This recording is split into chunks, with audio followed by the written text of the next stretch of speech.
এটা ছিল পূজা পরিক্রমার last part, final part. তো প্রথমেই আমি শুরু করেছিলাম দমদম পার্কের তরুণ সংঘ দিয়ে। তরুণ সংঘের মণ্ডপটা ছিল অসাধারণ। এদের থিম ছিল ব্যোমকেশের ডায়েরি। ব্যোমকেশের গল্পের বিভিন্ন রকম ঘটনা, সেগুলোকে ছবির আকারে অত্যন্ত সুন্দরভাবে ফুটিয়ে তোলা হয়েছে পুরো মণ্ডপটায়। বিশাল বড় মণ্ডপ, এখানে ঢুকলে মোটামুটি মানুষকে প্রায় 10 মিনিট 15 মিনিট হাতে নিয়ে ঢোকা উচিত, কারণ এত সুন্দর যে কাজটা হয়েছে সেটা দেখতেও তো সময় লাগবে। তবে অদ্ভুতভাবে আমি ঠাকুরটা দেখে খুব একটা ডিজার্টেড হয়েছি, কারণ এত ছোট ঠাকুর, আমি তো প্রথমে বুঝতেই পারিনি যে এইটাই ঠাকুর। তরুণ সংঘ থেকে বেরিয়েই প্রথম যেটা মণ্ডপ আমরা দেখতে পাই, পরপরই থাকে, সেটা হচ্ছে ভারতচক্র। এদের এবারে থিম ছিল অরা। তো অদ্ভুত একটা কেমন নেশার মতো তৈরি হয়ে যাবে, যখন ভেতরে ঢুকবে তখন মনে হবে যেন কেমন একটা অদ্ভুত একটা হিপনোটিজমের মধ্যে ঢুকে গেছি। মনে খুব শান্তি পাওয়া যাবে এই ঠাকুরটা দেখে। এরপরের ঠাকুর দেখেছিলাম দমদম পার্ক সার্বজনীনের। তো এদের বিষয় ছিল হারায় খুঁজি। হঠাৎ করে মনে হয়েছিল যেন আমি আজ থেকে সেই 30-40 বছর আগের একটা সময়ে পৌঁছে গেছি। আমাদের বাবা মাদের জীবন যেমন ছিল, তাদের জীবনে যা যা জিনিসগুলো বেশি ইম্পর্টেন্ট ছিল, তারা যা যা দেখেছে তাদের লাইফে, তো সেইটাই একটা ছবি তুলে ধরা হয়েছে এখানে। ঠাকুর খুব সুন্দর ছিল। এর পরের মণ্ডপ ছিল দমদম পার্ক যুবকবৃন্দের। তো এদের থিম ছিল গ্রাম বাংলা। এক টুকরো গ্রাম বাংলা সুন্দরভাবে তুলে ধরা হয়েছে।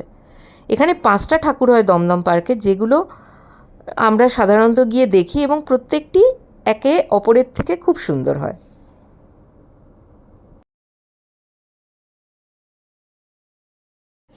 এরপরের মণ্ডপ ছিল দমদম পার্ক তরুণ দলের। তো এদের মণ্ডপের এবারের বিষয় ছিল ছাপ।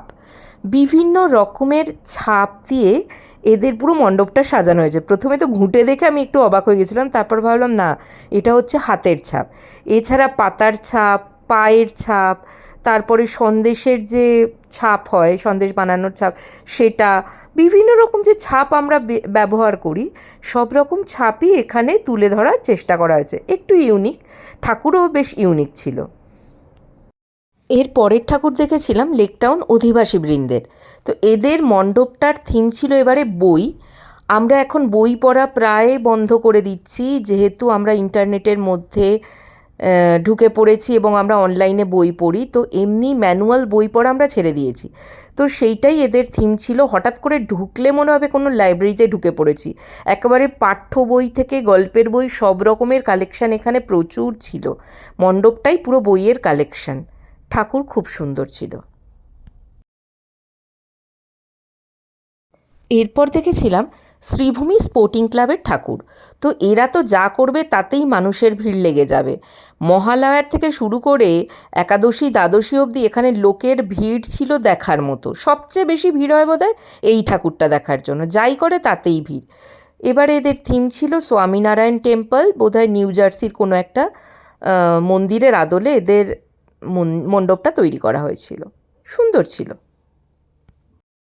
এরপরের ঠাকুর দেখেছিলাম টালা প্রত্যয়ের। এদের এবারের থিম ছিল বীজ অঙ্গন, শিল্পী ভবত সুতারের তৈরি মণ্ডপ।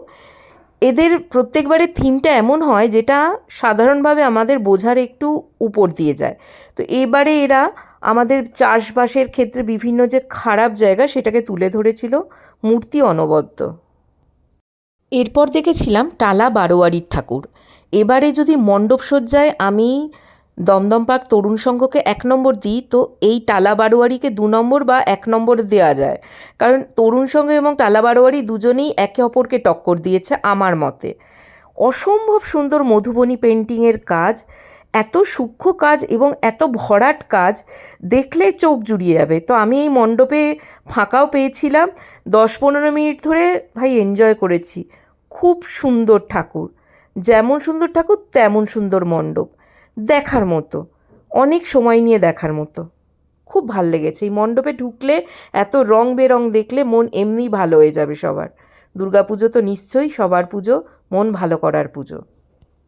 এবছরের পুজো পরিক্রমা শেষ করেছিলাম নেতাজি নগর লোল্যান্ডের ঠাকুর দেখে।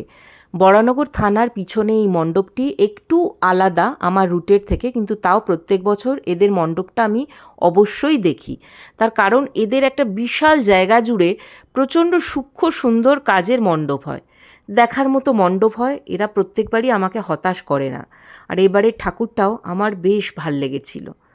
প্রায় 3টে ঘর আমরা এরকম সুন্দর কাজের ভরা দেখার পরে ঠাকুরের সামনে আসতে পারি। সবার আশা করি এবারের পুজো ভালো কেটেছে, আগামী দিনও ভালো কাটবে।